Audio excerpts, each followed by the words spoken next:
Arizona. Hope you're having a super fantastic sparkling day. Welcome to Porch Light Letters podcast number 2168.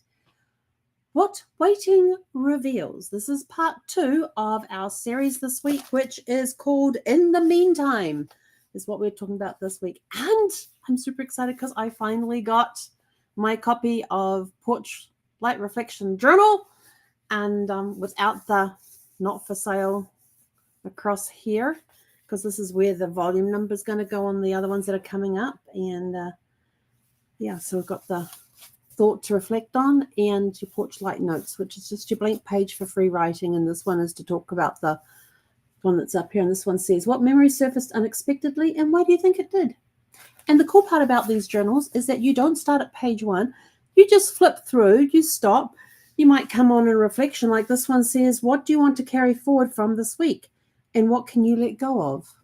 So it could just be that whatever the thought is up here speaks to you and you go, I'm going to write about that today. So you don't start at page 1. These aren't even numbered. So you don't have to start at page 1 because there is no page 1. They're all not numbered. So I'm super excited. If you want your copy of this, just go up here to this QR code, scan it, and boom.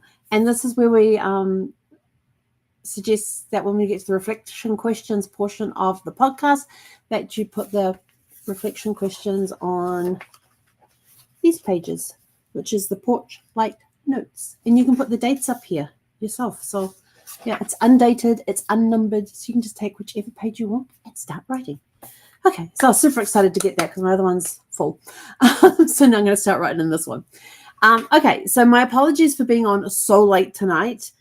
My mouse had to be charged. It was glitching today while I was working, and I looked at it and it was down to like 12% power left. And I was like, so plugged it in whenever I was between chats, which wasn't a lot because chat was busy today.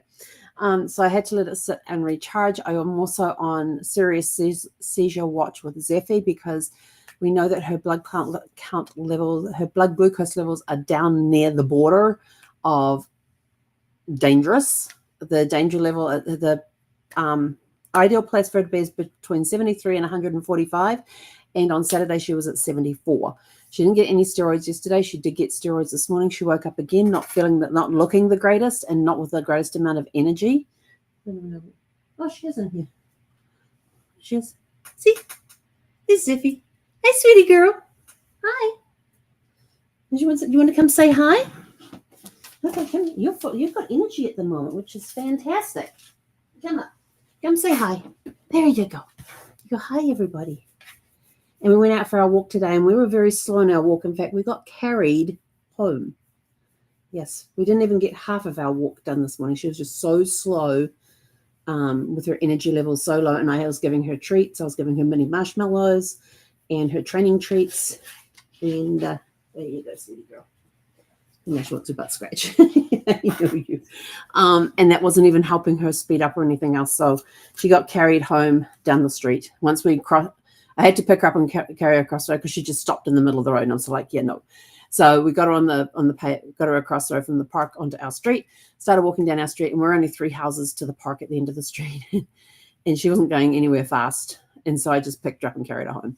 And we got inside and went and laid in front of the TV, and I put on the anti-anxiety, restful dog music thing, and we both fell asleep at that point.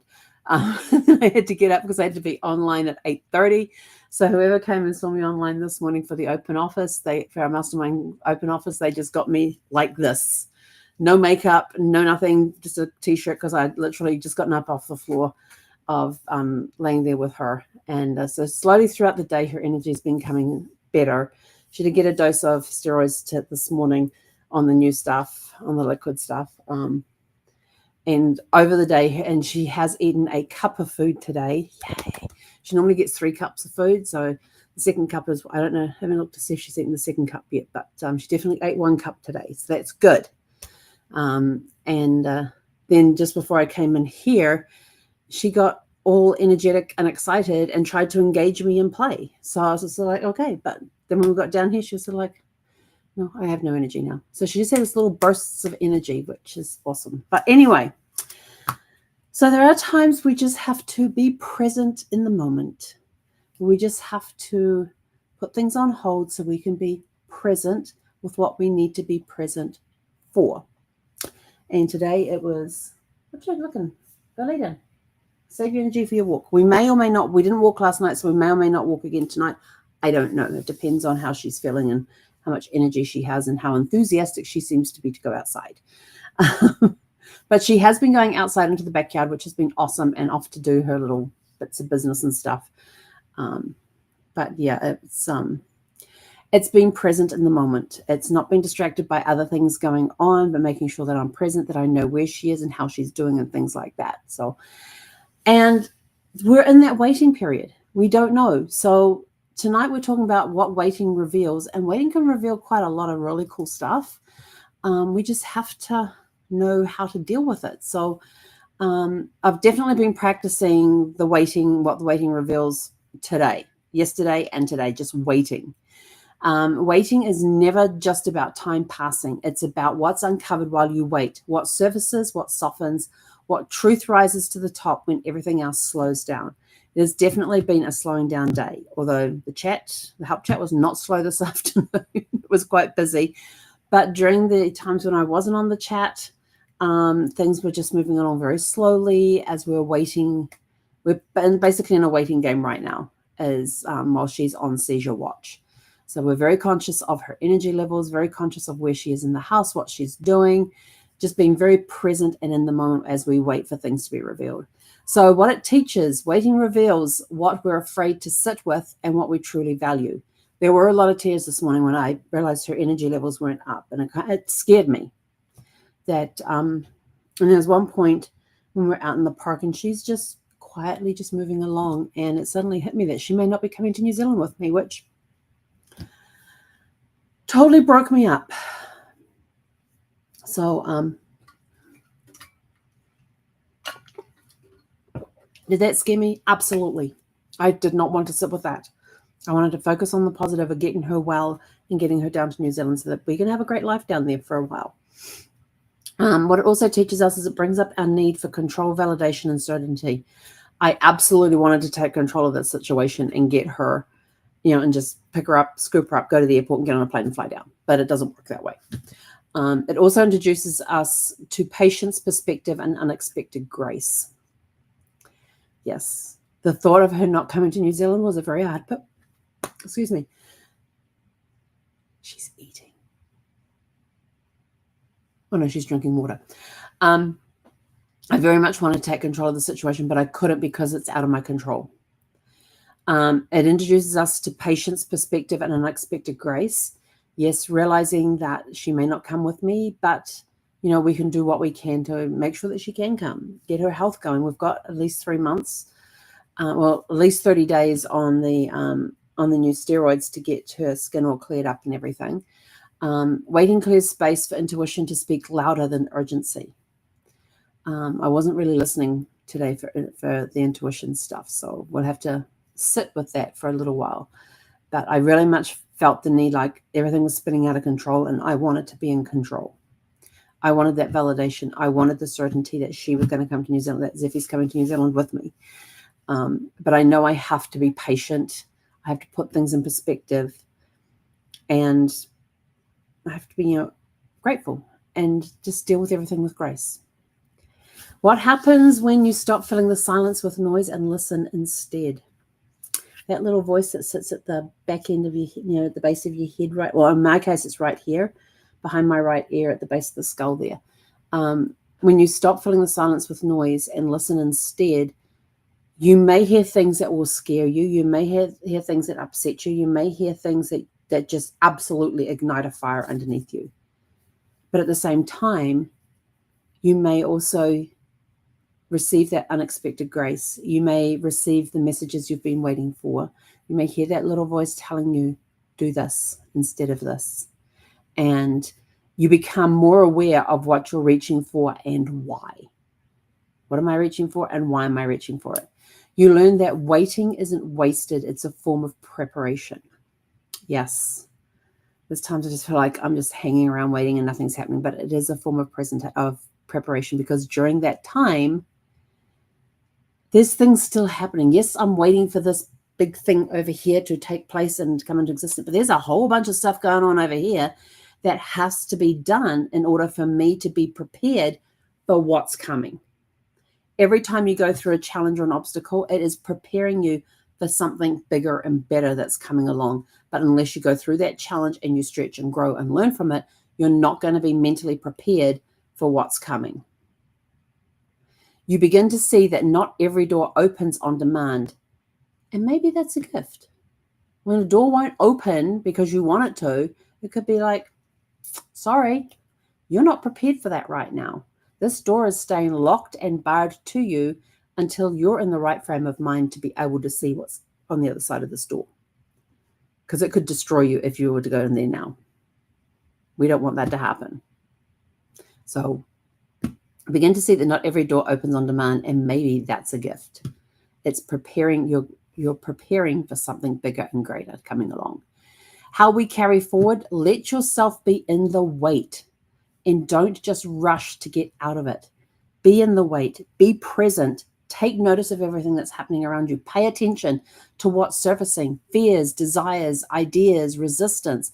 What is surfacing? Take note of it. Why is it surfacing? Ask, what is this waiting season trying to show me that I wouldn't see otherwise? So take that time to process what is happening in the wait. When you are waiting for something, why are you waiting? You may not know, but pay attention to what's coming up, what fears, desires, ideas, resistance is coming up, and ask yourself, what is this waiting season trying to show me that I wouldn't see otherwise? And how we wait matters. The posture we hold, the grace we offer ourselves, and the trust we practice all become part of the story we hand down to future generations. Waiting with presence teaches resilience, self-trust, and quiet strength. And your reflection questions for tonight to go in your Porch Light Reflection Journal. It kind of feels really weird looking at a cover that doesn't have the not for resale banner across it. Actually, it's very clean. Oh, I'm going to dirty that up later when I start writing. The pages, that is, with different colored inks. I have a selection of different inks. The color of the pen represents the color of the ink. So these are not all just colored pens that are all black or all blue ink. No, this is pink ink, light blue ink, green ink, orange ink, purple ink, and black ink. So yes,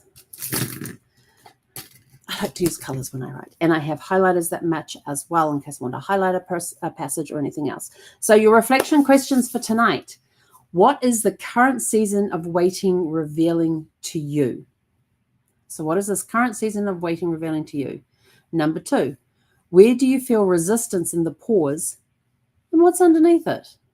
Let's lift it up, have a look, peek underneath, see what's there. Write about it. What have you discovered about yourself when things didn't move quickly? Yes, there are times I have a lack of patience. That much I do know. I just want to get through it. It's like I am so ready to be back home with my family, and every delay is just another step back every time there's a delay, and I just want it to move quickly.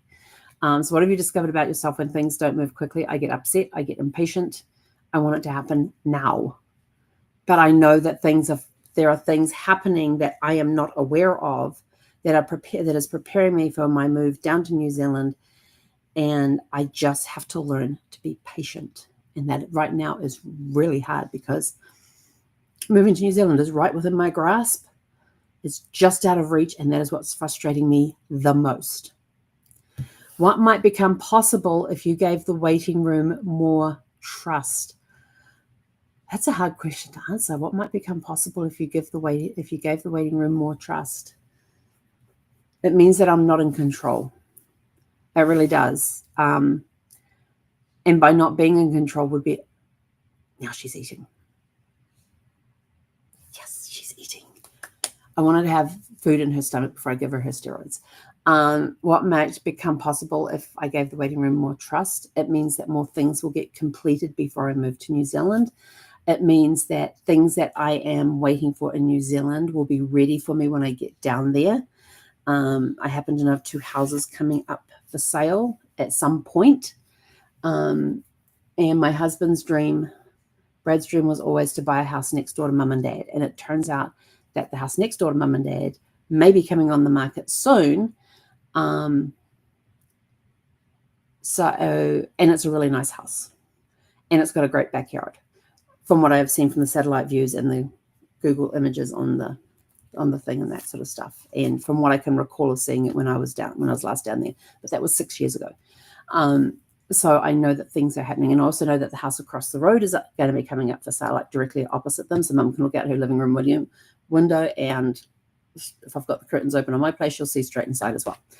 I don't really want to cross the road to go see my parents. I'd rather just walk next door. And like I said, Brad's dream was for us to buy the house next door to mum and dad. So it's not ready for sale yet. It hasn't gone on the market yet. So we are just waiting. We're waiting for that to happen, but I am ready for it to go on the market. But I know that it's not on the market yet. It's not ready yet. My move down there has been delayed because of Zeffie's health issues. Why has there been a delay? Why do we take 2 steps forwards and go 3 steps back? It's because stuff in New Zealand is not ready for us yet. And we have to be patient and we have to wait. And in a closing thought, waiting may stretch you. It is totally stretching me. Waiting may stretch you, but it also helps shape, but it also shapes you. Yes, totally agree. Let it. I'm being very resistant to that right now. Being resistant to the stretching, resistant to the shaping. I have to let it. I have to get present in that moment. I have to take that pause. I have to take that breath. This week, being in the, with our theme being in the meantime, is totally testing me. Is totally going to, with the topics that are coming up, is totally going to test me this week, because I want to be in New Zealand like next week. But I know that that's not going to happen, and I have to wait. So waiting may stretch you, but it also shapes you. Let it. There's gold in the pause if you're willing to see what it reveals. So I have to trust in the pause. I have to trust in the wait when I am waiting for everything to happen. Yes, I still take action towards what needs to happen in order for me to go to New Zealand. But at the same time, I'm getting impatient. I want to get there now, but I know that that's not going to happen. And I have to be patient. And I have to trust the process. What do they say? Divorce the results and trust the, what is it? Divorce the results and trust the process. So I have to learn to divorce the results and trust the process. That's what I'm having to learn right now. But this week is going to be a hard week for me, especially with this topic. Because there's stuff that there's stuff I want to hold on to and stuff I need to let go. And I need to learn to let go of stuff that's that I'm clinging on to because I think it's going to help me get to New Zealand, and it's actually not. So there's stuff I have to let go. But that's tomorrow night's topic. Tomorrow night's topic is holding on, letting go. Yes, what to hold on to, what to let go. So with that, we are out of here. Go out, have a super fantastic, sparkling evening, and we will catch you guys back here tomorrow evening.